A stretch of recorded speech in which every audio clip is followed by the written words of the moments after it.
대한법의학회장 서울아산병원울산의대 김장한 교수였습니다. 일단 저희가 이 법을 만들기 위해서 많은 논의를 했는데요. 일단 검시를 위한 법의학 자격 및 직무에 관한 법률안 이게 조금 저희가 지금 담고 있는 법안에 비해서는 제목이 좀 크다는 생각을 했습니다. 근데 저희 지금 현재 담고 있는 법안은 저희가 좀 검안 쪽에 중심을 뒀지만 그래도 전체적으로 보면 검시를 위한 제도가 맞다. 그래서 이 법은 그대로 제목을 보는 게 맞고요. 저는 법의학 회장을 맡고 있고 이름은 서울아산병원 울산대인데 제가 왜 제 소개를 드리냐면 제가 저희 학교에 법의학 교실이 없습니다. 제가 인문사회학 교실입니다. 그래서 이제 회장도 법의학 교실이 없고요. 이게 사람이 사회생활 하려면 이게 명함을 내야 되는데 제가 법의학을 갖고 있다는 어떤 아이덴티티를 낼 수 있는 현황이 아니에요. 제가 20년 동안 법의학을 해도 부검 첨단을 하고 있어도 그래서 법의학이라는 게 사회적으로 존재가 지금 사실은 없다는 걸 좀 말씀드리려고 좀 자학을 좀 해봤습니다. 네, 법의학 체계를 좀 말씀드리겠습니다. 법의학 체계는 저희가 전담검시제하고 겸임검시제 이렇게 둘로 나눕니다. 이건 이제 법학에서 얘기하는 건데요. 전담검시제는 영민법계니까 코로나나 메디컬 인재들하고 되는데 이거는 쉽게 말해서 법의관이나 검시관이 어떤 권한이 있는 겁니다. 권한이 있어서 자기가 뭔가 결정을 하는 겁니다. 그래서 부검에 대해서 결정을 하고 또 부검 영장 상관없이 그 부검도 결정하고 또 코로나 같은 경우에는 자기가 재판을 열어가지고 사망이든 어디든 이렇게 판결도 하고 하는데요. 우리나라는 아시다시피 대륙법계이기 때문에 겸임검시입니다. 이 겸임검시라는 게 말이 좋아서 겸임검시지 이게 검시제도가 미촉이라고 생각하시면 됩니다. 미촉.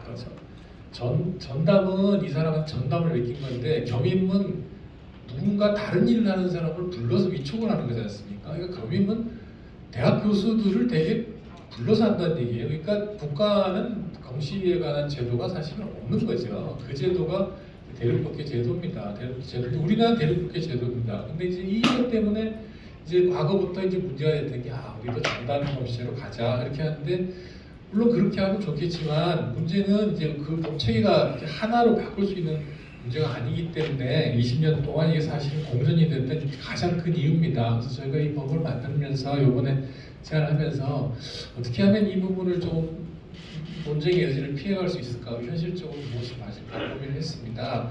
이건 저희 교과서에 있는 건데요. 이거는 일반적으로 이렇게 변사의 의심이라고 돼 있고 요 뒤로 쭉 돼 있는데 요거는 잘 보시면 알겠지만 요거는 이렇게 이 부검을 하는 거고요. 부검을 하는 거고 요거는 소위 말하는 사법검시에 해당하는 부분입니다.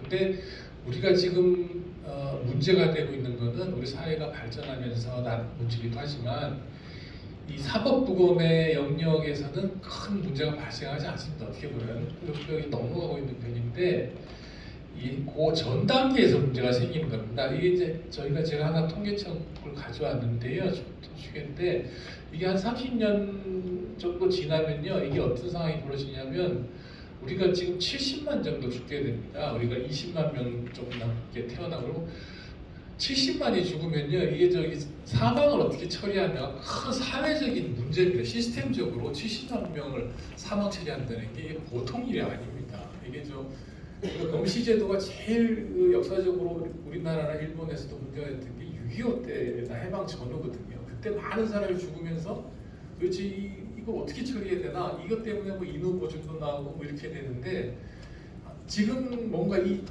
체제를 정비하지 않고 넘어가게 되면 이 상황이 되게 되면 이게 거의 사인 불명이 한 3분의 1 정도 될 겁니다. 이거 처리를 할 수가 없는 사정이 됩니다. 그래서 이걸 그런 측면에서 좀 놔줬으면 좋겠고요. 이제 그 변사라고 하는 게 의료법에서 있습니다. 변사가 있으면 의사는 경찰에게 신고하라. 그다음에 형사소송법은 변사가 있으면 이제 사법검시제도를 시작한다 이렇게 돼 있는데 이 변사를 시작점으로 하면 사법검시는 부검을 위주로 합니다. 근데 미래 세대는 70만 명이 사망하게 되고 대량재해니 고독사니 산업재해니 병사 외에 외인사 사망 건수가 굉장히 증가하게 됩니다. 그러면 우리가 병사라고 하는 자연사 계열이 있고 사망의 원인이 범죄와 관련 있는 변사가 있다면 그 중간에 병사와 변사 중간에 있는 어떤 우리 변사 이전 단계 사망 원인을 정확히 찾아서 정리해 주는 게 굉장히 중요합니다. 이걸 뭐 저희가 70만 건을 뭐 부검을 뭐 줄여서 뭐 10만 건 한다 이렇게 될 수 있는 사실이 아니니까 그렇게 할 필요도 없고요. 그러면 이걸 어떻게 해야 되느냐? 과거에는 우리 선배들이 우리나라의 부검률이 선진국에 비해서 3분의 1 수준이다. 또는 뭐 변사 발생률이 선진국에 비해서 3배 많다. 이렇게 해서 보통 그 부검률을 높여야 된다 이렇게 주장합니다. 그러면은 계산이 어떻게 나오냐면 최소한 현재 있는 부검보다 3배 정도 많아야 되고 그러려면 법의학자가 3배 이상 늘어야 된다. 그래서 150명 이상 돼야 된다 이렇게 주장을 하시는데 이제 3년 지나면 이것도 안 맞죠. 사망자가 20만 대, 30만 대, 60만, 70만 대로 가면 3배 이상 넘어가야 되면 지금으로 비하면 뭐 50명이 부검을 하면 30년 뒤에는 얼마일까요? 400명 정도 나와야 되는 사정인데 그건 좀 어렵거든요. 그래서 저희가 이제 고민하기 저희도 학교에서 한 10년 넘게 고민했는데 부검률을 높이는 것보다는 일단 앞 단계에서 정확한 검안을 시행해서 사인을 좀 밝히면 부검률을 낮출 수 있지 않겠느냐. 현재 이게 트렌드 같습니다. 다른 나라도 그래서 요거를 이제 저희가 고민을 한 겁니다. 그래서 현재 검식 흐름도를 보시면 이런 겁니다. 변사 현장이라고 했는데 이제 누군가 죽는 거죠. 고독사도 좋고 재해도 있고 외인사도 있고 집에서 돌아가시면 경찰에 신고를 하거나 119에 신고해도 경찰이 옵니다. 그러면 과수대라고 이제 과수사대가 오고요. 경찰이 이제 경찰 공이라 그래서 이제 그 자기 경찰서 연락되는 이제 일반 의사를 부릅니다. 경찰 공이 뭐 법에 하시는 것도 좋고요. 그러면 이분이 와서 시체 검안서를 씁니다. 근데 문제는 시체 검안서가 뭐 100년 전도 그렇고 지금도 그렇지만 검안이라는 게 눈으로 본다는 거거든요. 이거 죽은 사람 표면을 보는 건데 그러면 그 외의 거를 잘 모르니까 대부분의 경우는 사인 불명으로 적을 수밖에 없습니다. 그거를 시체 검안서를 보고 사망 원인을 적으면 도리 이상한 거죠. 그러니까 사인 불명을 적으면 경찰이 이걸 보고 판단합니다. 이거를 부검을 할까 말까 경찰이 고민하는 거죠. 그래서 어떤 경우는 부검하고요, 어떤 경우는 안 합니다. 이 부검 안 하고 종결하는 건 그냥 범죄 의심이 없어 이렇게 하는데 경찰도 침침하죠. 그러니까 이런 경우에 또 이제 뭐 이렇게 매스컴에 나오는 겁니다. 뭐 제대로 살인 사건인데 부검돌이 안 하고 종결했더니 나중에 CCTV를 봤더니 뭐 살인 사건이 이렇게 나오는 건데요.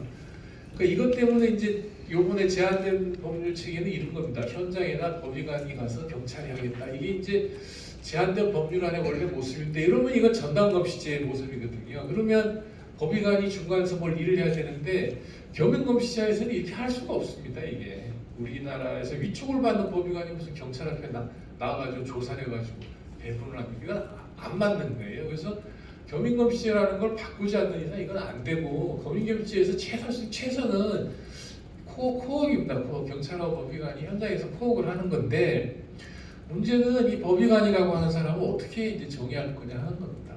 겸임검시제에서는 코업을 해야 되고 그러면 이제 경찰과 법의관, 법검 조사자 가서 이제 과수대 현장 조사 가고 법의 현장 조사를 해서 이제 이렇게 가면요. 이러면 이제 똑같이 되겠죠. 근데 문제는 시체 검안서를 작성할 때 의무 기록도 검토하고 독성학 검사도 하고 방사성 검사도 하고 외표 검사는 기존에 했던 거고요. 이렇게 세 개를 더했으면 좋겠다는 게 이 법안의 이제 제 목적입니다. 이게 이제 시체 검안서를 하면서 저희가 의무 기록 검토를 못 합니다. 의료법상 사망 환자의 의무 기록을 볼 수가 없어요. 그래서 의무 기록을 볼 수가 없기 때문에 고독사다. 그럼 이분이 뭐 한 달 전에 병원에 가서 암 치료를 받을 수도 있고 심장 혈관 치료를 받을 수도 있거든요. 질병이.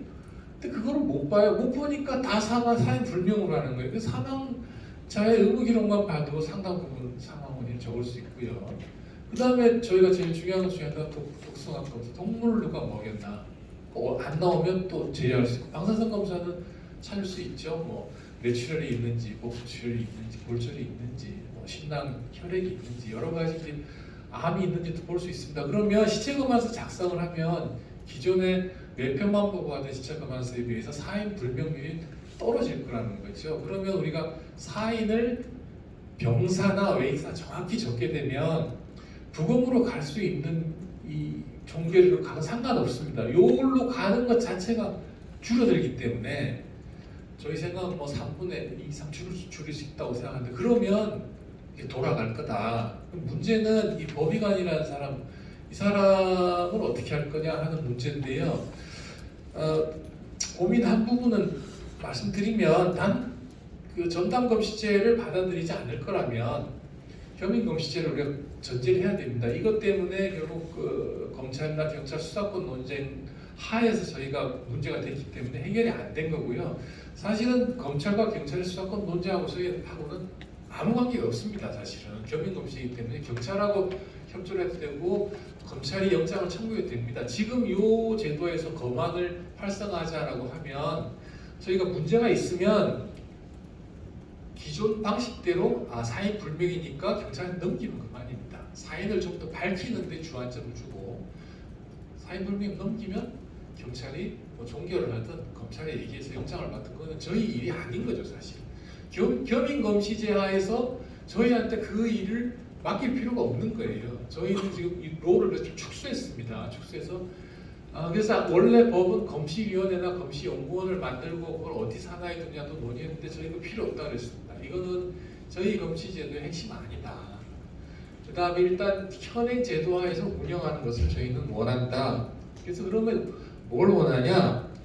일단 법의관 자격을 법정하는 게 좀 좋지 않겠느냐. 이게 이제 지금 경찰 공이라는 거는 일반 의사 자격증만 있으면 다 가게 되는데 그거는 조금 좀 자격을 좀 제한했으면 좋겠다라는 생각입니다. 저희가 지금 현재 의사라고 하는 게 의사, 치과, 한의사 누구라도 가서 이제 장례식장 가서 이제 검안하면 사인 불명으로 나오는데 그거를 좀 더 정확하게 하기 위해서는 자격도 조금 제한하는데 그렇다고 저희가 부검을 하는 정도의 법의관은 저희가 요구하지 않아요. 그건 어차피 위촉을 저희 또 받기 때문에 알아서 위촉하시고 조금 법의관 여기서 말하는 검안을 위해서는 좀 교육을 하고 어떤 자격을 인정할 수 있는 형태 일반 의사나 전문의에게 최소한의 교육을 하면 할 수 있는 것. 그 다음에 문제는 공적 시설과 공적 절차죠. 저희가 고민하는 것은 그래서 시체 안치소 같은 공적 시설이 있으면 좋겠다는 겁니다. 우리가 일반적으로 고독사의 경우에 지자체에서 이제 무연고 처리를 하면 경찰이 나와서 그 시체를 장례식장으로 보냈다가 또 부검을 하게 되면 국가수로 보냈다가 부검을 안 하면 바로 장례라고 이렇게 되는데 이번에 이제 12구 참사 때도 그랬지만 이 공적인 시설로서 시체 안식이 없으면 이게 시신들이 어디로 가는지 모르고 거기서 표준화가 안 되거든요. 그래서 이런 거는 좀 공적 시설로 했으면 좋겠다. 국가가 해도 좋고요. 대학이 운영해서 지원을 해서 뭐 지정을 해도 좋고. 근데 그걸 하는 이유는 저희가 검안 절차를 표준화하는 겁니다. 그러니까 시체 검안서를 쓴다는 개념보다는 시체 검안을 위한 의무 기록을 작성해서 비치한다고 보시면 됩니다. 그 의무 기록이 있고 그거를 바탕으로 시체 검안서를 쓰면 되는 건데 지금은 의무 기록은 없고 시체 검안서만 한 장 나오지 않습니까? 그거는 아닌 것 같다. 그래서 요거를 표준화해서 의무 기록이나 뭔가 하나의 공적 기록화하는 게 좋겠다. 공적 기록. 그래서 공적 기록화해서 제가 보관을 하고요. 부수적 효과지만 그러면 이제 유가족이 굳이 뭐 사망 신고를 한다든지 이런 필요 없이 사망 신고나 이 절차가 공적으로 다 했으면 좋겠다는 거죠. 지금은 유족이 시체가 만서 가지고 검사에 그 사건 종결서 가지고 동사무소 가서 사망 신고를 하거든요. 한 달 지나면 과태료 받고 이게 좀 모순이 있는 거예요. 시신은 이미 국가가 가져갔는데 서류 받아다가 네가 가서 사망 신고해. 그러면 제가 느끼기에는 굉장히 오래전에 그런 거 있었거든요. 자동차 주소 이전 안 하면 사람은 주소 이전 했는데 자동차 주소 이전 안 하면 벌금인가 과태료 내렸습니다. 동사무소에서 동사무소에 모든 기록이 있는데 왜 그래요? 그러니까 동사무소 내 기록 통합이 안 됐던데 옛날에. 당신이 알아서 자동차는 따로 해야 된다. 지금은 그렇게 하지 않잖아요. 마찬가지가 아닌가 이런 생각하고요. 그래서 결론은 검시제도 도입을 위한 기본적인 사항은 우선 입법하면 좋겠고 현행제도에서 실행하는 걸 좀 먼저 생각했으면 좋겠다. 그 다음에 시체 검안 절차 적정화를 통한 종결 사건, 종결 사건의 정상화. 어떤 식으로든지 이 종결 사건을 정상화하는 거, 그 다음에 사망기록 공적관리하고 사망신고 절차 개선하고 사법부검은 지금 현재는 지금과 동일한 방식이면 큰 문제가 없겠다는 제 의견입니다. 감사합니다.